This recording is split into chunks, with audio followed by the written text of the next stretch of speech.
नमस्कार दोस्तों, स्वागत है आपका हमारे चैनल कहानियों की दुनिया बाय वानी में। तो हमारी आज की कहानी है श्राप, शिवानी की कहानी। तो चलिए शुरू करते हैं। आरंभ में ही स्पष्ट कर दूं, यह कहानी नहीं है। कल मैंने उसे सपने में ना देखा होता तो शायद मेरी लेखनी गतिशील भी ना होती। हठात कल रात वह चुपचाप आकर मेरे पायताने पर बैठ गई, उसी वधूवेश में जिसमें उसे आज से 10 वर्ष पूर्व इसी फ्लैट में देखा था। न उसने कुछ कहा, न हिली न डुली। फिर अपने दोनों मेहंदी लगी गोरी हथेलियां मेरे सामने फैलाकर वह फिक से हंस दी। हड़बड़ाकर उठ बैठी। सपना टूट गया, किंतु सपने का आतंक नहीं गया। 10 वर्ष पूर्व भी मैं इसी फ्लैट में रहती थी। नीचे के फ्लैट की गृहस्वामिनी एक दिन अचानक मेरे पास एक छोटी सी याचना लेकर उपस्थित हुई। उनकी बड़ी बहन एवं भगिनी पति अपनी पुत्री का विवाह करने उनके फ्लैट में आ रहे थे। क्या मैं उन्हें कुछ दिनों के लिए अपने 2 कमरे दे सकूंगी? वैसे अपने एकाकी जीवन में मुझे किसी प्रकार का व्याघात अच्छा नहीं लगता, किंतु प्रतिवेशियों के प्रति सामाजिक कर्तव्य बोध ने साथ साथ किसी की भी कन्या के विवाह में यह सामान्य सा सहयोग देने की बलवती इच्छा ने स्वयं मेरी सुविधा असुविधा को पीछे ढकेल दिया। मैंने स्वीकृति दे दी। विवाह तिथि आसन्न थी। इसी से देखते ही देखते अतिथियों की भीड़ जुटने लगी। मुझे 2 अत्यंत निरीह शांत अतिथियों की मेजबानी निभानी थी। कन्या के सौम्य पिता एवं वृद्ध पितामह बड़े संकोच से दोनों ही ने कृतज्ञतापूर्वक मेरा आभार प्रदर्शन किया। क्षमा कीजिएगा, आप ही को कष्ट देना पड़ा, पर हम आपको कोई भी कष्ट नहीं होने देंगे। केवल रात सोने के लिए आएंगे। और सचमुच ही मुझे यह पता नहीं लगा कि मेरे यहाँ सर्वथा अपरिचित अतिथि आए हैं। उनके रहने से मुझे रंचमात्र भी असुविधा नहीं हुई। यही नहीं, उनके जलपान भोजन चाय के साथ साथ मेरे लिए भी थाल लगकर आने लगा। शामियाना लग गया था। दरियों पर 20 दर्जन बच्चे नए नए कपड़े पहन गुलाठे खाने लगे थे। हलवाई ने चूल्हे का विधिवत पूजन कर कढ़ाई चढ़ा दी थी। मैली बनियान को छाती पर चढ़ा उन्नत उदर खुजाता हृष्ट पुष्ट हलवाई बमगोले से बूंदी के लड्डू और ढाल सी मठरियाँ बनाता बड़े से टोकरे में रख रहा था कि सहसा शोर मचा। अशरफी देवी जल गईं। मैंने भागकर बरामदे से झाँका कि देखूं कौन जल गया। हलवाई बड़बड़ा रहा था, सब हरामखोर हैं। अब देखिए भाई साहब, 2 मिनट के लिए इन्हें कढ़ाई सौंप कर सुरती खैनी खाने गया कि जलाकर राख कर दी। फिर एक उसने जली सिहा मठरी को निकालकर पास खड़े कारीगर को डांटा। अब खड़ा मुंह क्या ताक रहा है? जरा सी राख ला तो कोयले पर डाल आंच मंदी करूं। कौन अशरवी देवी जली? कृष्णा। मैं अपना कौतूहल रोक नहीं पाई और मैंने गृहस्वामिनी से पूछ लिया, अरे मट्ठी जल गई? उसने हंसकर कहा, हमारे यहाँ लड़की की ससुराल को ऐसे 125 लड्डू और 51 मट्ठियाँ भेजी जाती हैं। हर मट्ठी पर घर की बड़ी बूढ़ियों का नाम लिखा जाता है। अशरफी देवी बिट्टी की होने वाली ददिया सास हैं। उन्हीं की नाम लिखी मट्ठी जल गई। मुझे हंसी आ गई। अपने पीछे खड़ी कन्या के पिता को मैं देख नहीं पाई थी। अब देखिए ना, वे खिसियाए स्वर में बोले, कैसे बेकार के रिवाज हैं, पर एक हम हैं कि इन्हें मनाए जा रहे हैं, पर मजबूरी है, ना करे तो सोचेंगे हम पैसा बचा रहे हैं। कन्या के पितामह सारा दिन ही सड़क पर टहलते रहते। मैंने एक दिन देखा, इधर इधर देखकर उन्होंने एक ठेले वाले को रोककर 4 केले खरीदे और जल्दी जल्दी खा गए। घर का आंगन तो मिष्ठान पकवानों की सुगंध से सुवासित हो रहा था। फिर ये बेचारे भूखे कैसे रह गए? कन्या के पिता को नीचे जाने में ज़रा भी विलंब होता तो नीचे से कर्कश स्वर में कन्या की माँ अधैर्य से पुकारने लगती, सोते ही रहोगे क्या? अमीनाबाद से रजाई का बक्सा कौन लाएगा? मेरा बाप। मैं स्तब्ध रह गई, यह जानकर भी कि पति एक सर्वथा अपरिचित ग्रह का अतिथि है और मेज़बान भी बरामदे में खड़ी है। ऐसी औदत्यपूर्ण अशालीन भाषा का प्रयोग। असल में अचानक ही विवाह तिथि निश्चित हुई। उस पर वर पक्ष का आग्रह था कि हम लखनऊ आकर ही विवाह करें। इसी से बेचारी कुछ घबरा गई है। उस पर हाई ब्लड प्रेशर है, आप अन्यथा ना लें। कन्या के पिता ने पत्नी की अशिष्टता की कैफियत दी तो मैंने हंसकर कहा, कन्या के विवाह में किस माँ का पारा नहीं चढ़ता? कौन पत्नी पति पर नहीं बरसती? मैंने भी 3-3 कन्यादान किए हैं। आश्वस्त होकर वे चले गए, किंतु जिस दिशा को जाते बेचारे पत्नी के शब्द बेदीवाणों से निरंतर शरविद्ध होते रहते। हद है, 100 बार कह चुकी हूँ कि बैंक से रेजगारी लानी है, नए नोट लाने हैं। अरे आखिर कब नोट आएंगे और कब उनकी माला बनेगी? पर कोई सुने तब ना। अभी तक हलवाई को बयाना दिया गया है, न सकोरे पत्तलों का इंतजाम हुआ है। आखिर आप कर क्या रहे थे अब तक? जितना ही कर्कश स्वर पत्नी का था, उतना ही कोमल स्वर पति का था। गुनगुनाकर ना जाने क्या कहते कि उत्तर सुन नहीं पाती। रविंद्रनाथ ने नारी के 2 रूपों का वैशिष्ट्य बताया है, जननी या प्रिया। मेरी धारणा है कि पुरुष के भी 2 ही रूप हैं, स्वामी या सेवक। बेचारे मेरे अतिथि दूसरी श्रेणी में आते हैं। लगता था उनका अपना कोई अस्तित्व ही नहीं है। उस दबंग स्वर की गरियसी स्वामिनी को देखने का कौतूहल ही मुझे वहां खींच ले गया। उनके दीर्घांगी मेद बहुल शरीर को देखकर मुझे लगा कि उस व्यक्तित्व के चैखटे में वह रोबीला कंठस्वर एकदम ठीक ही बिठाया है विधाता ने। आपने बड़ी कृपा की। कन्या की माँ ने बड़े आदर से मुझे बैठाया। वहाँ तो हमारी इतनी बड़ी कोठी है कि 100 मेहमान भी आ जाएं तो पता न लगे, पर लड़के वालों की जिद थी कि हम यही आकर शादी करें। अरे दिव्या क्या कर रही है? यहाँ आकर देख कौन आया है। फिर मेरी ओर देख वे हंसकर बोली, अजी आपकी किताबों के पीछे तो यह दीवानी है, एक कहानी नहीं छोड़ती। बेचारी तब क्या वह जानती थी कि एक दिन उसे भी मेरी कहानी नहीं छोड़ेगी। एक गोरी दुबली पतली किशोरी लज्जावंता मेरे सम्मुख खड़ी थी। चेहरे पर वही अद्भुत लुनाई आ गई थी जो विवाह तिथि निश्चित होने पर साधारण नैन नक्श वाले चेहरे को भी असाधारण बना देती है। जिसने भी उसका नाम रखा था वह निश्चय ही साहित्य रसिक रहा होगा। मेरा अनुमान ठीक था। एक बार सुमित्रा नंदन पंत जी हमारे यहाँ आए थे, तब यह 3 साल की ही थी।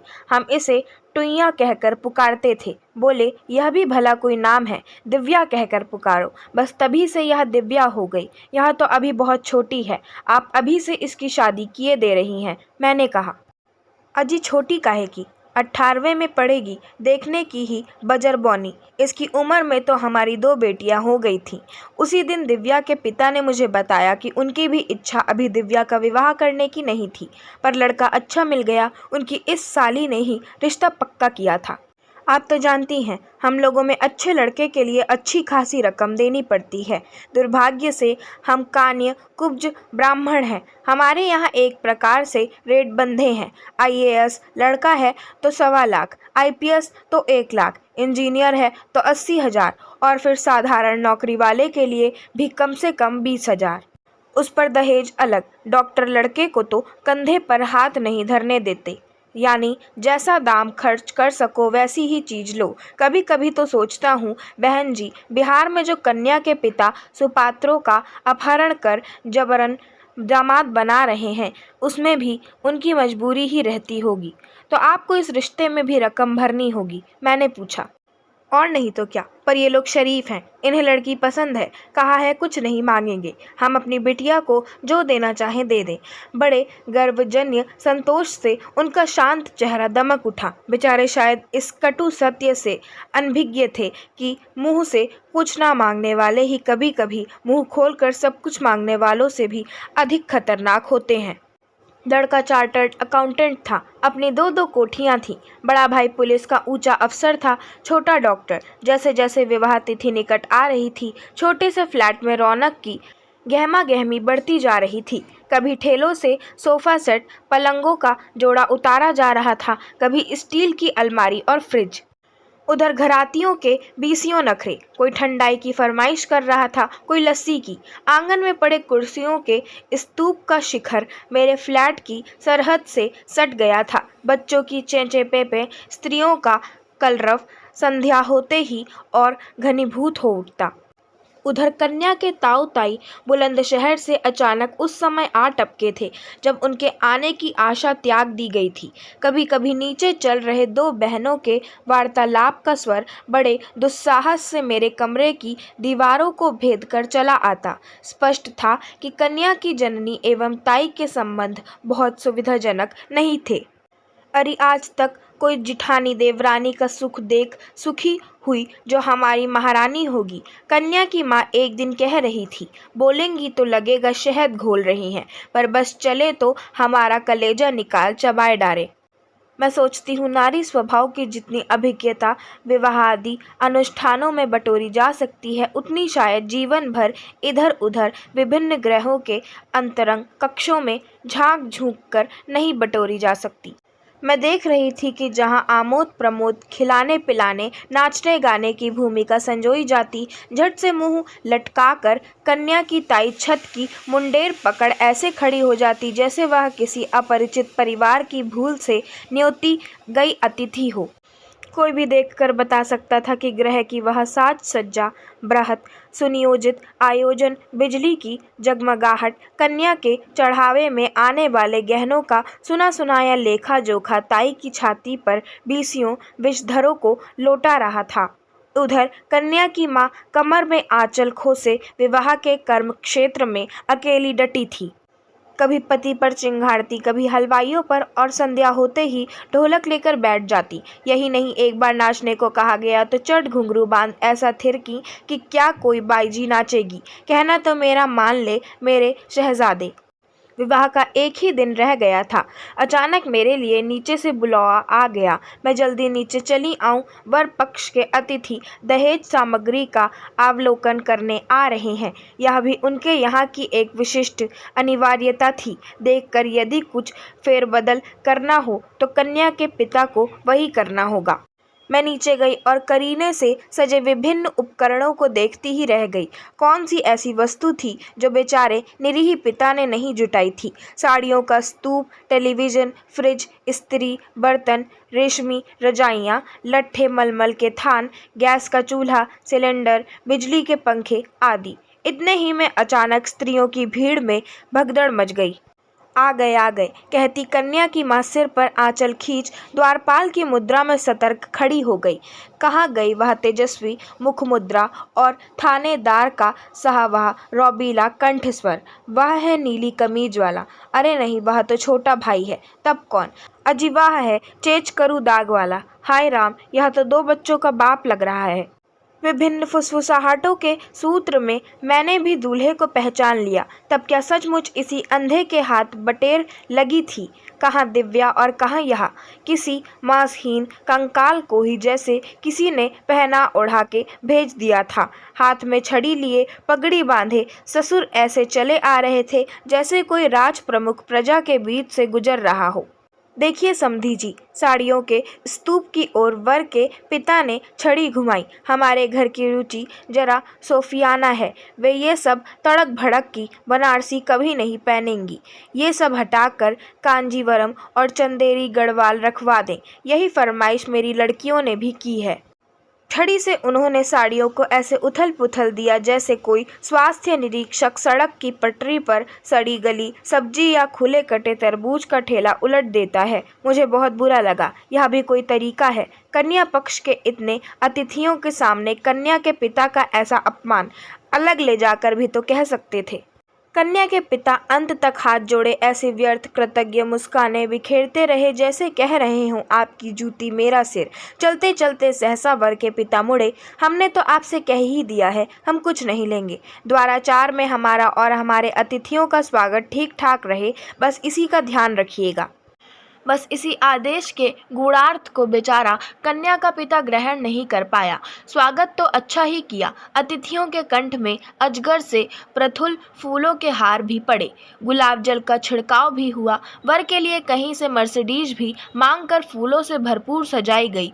आमिष निरामिष व्यंजन, विदेशी सुरा के क्रेट क्या नहीं किया बेचारे ने।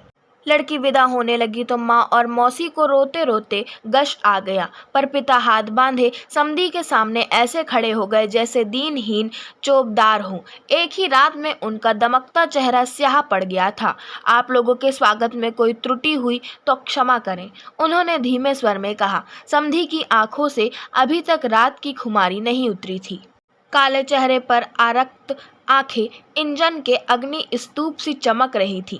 एक ही आनन को दशानन की अहंकारी मुद्रा में हिलाते हुए बोले, क्या त्रुटि रह गई है? यह भला हम अपने मुंह से क्या कहें? हम तो आपके मेहमान हैं। पर हाँ, यह जो 500 आपने द्वाराचार में रखे हैं, यह लीजिए। इन्हें आप हमारी ओर से नाई, धोबी, महरी और सालियों को बांट दें। अपमान से कन्या के पिता का चेहरा स्याह पड़ गया। मैं वहीं खड़ी थी। एक क्षण को उस निरीह व्यक्ति का अपमान स्वयं मेरा अपमान बन गया। जी में आया नोटों की गड्डी जिसे वर के पिता बरबस उनके हाथों में ठूस रहे थे, छीनकर उन्हीं के मुंह पर दे मारूं। पर मुझे किसी के व्यक्तिगत कर्म क्षेत्र में कूदने का अधिकार ही क्या था। रात को वे नित्य की भांति चुपचाप अपने कमरे का ताला खोल रहे थे कि मैं टेलीफोन की घंटी सुनने आई। उन्होंने निरीह दृष्टि से मुझे देखा और सिर झुका दिया, जैसे दोपहर की उस भद्दी घटना का समग्र उत्तरदायित्व उन्हीं का हो। चलिए, सब कुछ निर्विघ्न संपन्न हो गया। आपको बधाई भी नहीं दे पाई। वे एक पल को चुप खड़े रहे, फिर रुंधे गले से बोले, आप तो सब सुन ही रही थी। कैसे विचित्र लोग हैं। पहले स्वयं कहा कि कुछ नहीं लेंगे, केवल कन्या के हाथ पीले कर उन्हें सौंप दें। अब चलते चलते पैंतरा बदल दिया। मुंह खोलकर कहते तो हम उनकी वह मांग भी पूरी कर देते। अब दिव्या की चिंता लगी रहेगी, बहुत भोली है। आज पिताजी ने वह सब नाटक देखा तो नाराज होकर कानपुर लौट गए। बोले, कसाई को गाय थमाना हमने नहीं सीखा। तुम और बहू ही यह लेन देन निभाते रहो, हम चले। आप चिंता न करें, सब ठीक हो जाएगा। ऐसी सुंदर लड़की है आपकी, गुण रूप देखकर अपनी सब मांगे भूल जाएंगे। अब कभी कभी सोचती हूँ, नारी होकर भी मैं उन्हें एक नारी के प्रति हो रहे अन्याय का विरोध करने को क्यों नहीं उकसा पाई। क्यों नहीं कह सकी कि जो सगाई में ही ऐसे नीच लोलुप स्वभाव का परिचय दे गया, उसे क्यों अपनी कन्या सौंप रहे हैं आप। अभी क्या बिगड़ा है, तोड़ दीजिए यह सगाई। विवाह हुआ था और बड़ी धूमधाम से हुआ था। इसी से थकान उतारने में भी कन्या पक्ष को 3-4 दिन लगे। फिर अचानक एक दिन कन्या के पिता मुझसे विदा लेने आए। उसी दिन साली के यहाँ से डेरा डंडा उखाड़ वह प्रवासी परिवार चला गया। मैं उन्हें पहुँचाने बाहर तक जाकर लौट रही थी कि देखा उनकी दीवार पर 2 दुबली पतली हल्दी सनी हथेलियों की छाप बनी है। हमारे यहाँ ससुराल जाने से पहले लड़की यही छाप मायके की दीवार पर लगा कर जाती है। दिव्या की मौसी ने कहा, मन ना जाने कैसा हो गया कि अब पुत्री का यह स्मृति चिद सदा अम्लान रह पाएगा। धीरे धीरे प्रत्येक वर्ष की पुताई के साथ साथ वह छाप धुंधली पड़ती पड़ती रेखा मात्र रह गई थी। दिव्या के मौसा की बदली हुई वहाँ दूसरा परिवार आ गया। उन्होंने दीवार पर डिस्टेम्पर करवाया और पूरे फ्लैट का नक्शा ही बदल दिया। एक दिन दिव्या की मौसी मिल गई। दिव्या कैसी है, मैंने पूछा। उस मासूम चेहरे को मैं भूल नहीं पाई थी। वह अब कहाँ है? एक लंबा सांस खींचकर उन्होंने कहा, क्या? विवाह के 4 ही महीने बाद गैस पर खाना बना रही थी। नायलॉन की साड़ी पहनी थी। आंचल में आग लगी, मिनटों में ही झुलस गई। दूसरे ही दिन ख़त्म हो गई। भारी मन से मैं घर लौटी। दीवार देखते ही वह धूमिल हथेलियाँ जैसे वह खोल कर मेरे सामने खड़ी हो गई। पर क्या सचमुच ही उसका आंचल अनजाने में आग पकड़ बैठा था? उसके विदा की क्षण उसके ससुर का उग्र कंठस्वर फिर कानों में गूंज उठा। क्या त्रुटि रह गई है, यह भला हम क्या बताएं। उसी त्रुटि को बताने तो कहीं उस दशानन ने उस फूली सी सुकुमार लड़की की हल्दी लगी हथेलियों की छाप सदा सदा के लिए मायके की दीवार से नहीं मिटा दी। पर ऐसा कुछ हुआ होता तो उसकी मौसी कुछ तो बताती। पर जो मौसी नहीं कह पाई वह स्वयं उसकी माँ आकर बता गई। किसी वकील की राय लेने लखनऊ आई थी, मुझसे मिलने भी चली आई। मुझे देखते ही रोने लगी। आपके ऑटोग्राफ लेगी कहती रही। शादी के भड़ में सब भूल गई। मार डाला कसाईयों ने, मैं भी नहीं छोड़ूंगी। मेरी कोख बलबला रही है बहन। खबर पाते ही मैं अस्पताल भागी। लड़की तड़प रही थी। बहन ने कहा, जी तुम मत जाओ, देखा नहीं जा रहा है। पर मैंने उसे धकेल दिया। उफ, मेरी सोने की छड़ी जलकर कोयला बन गई थी। थोड़ा थोड़ा होश था। मैंने पूछा, बेटी कैसे हुआ यह? बोली, अम्मा हुआ नहीं, किया गया। बस आंखें पलट दी। न वहाँ उस बयान का साक्षी था, न नर्स, न डॉक्टर। हाँ, एक साक्षी थी, स्वयं मेरी सगी बहन। वह मुकर गई। मैंने चीख कर कहा, मेरी बेटी जली नहीं, उसे जलाया गया है। मुझसे स्वयं कह रही है, पर मेरी ही सगी बहन ने मेरा मुंह दबा दिया। क्या कह रही हो जीजी? दिव्या खाना बनाने में जली है, उसे किसी ने नहीं जलाया। तू झूठी है। तेरे पति भी पुलिस के अफसर हैं और दिव्या का जेठ भी। तुम्हारी बिरादरी हमेशा अपने पेशेवर को ही बचाती है।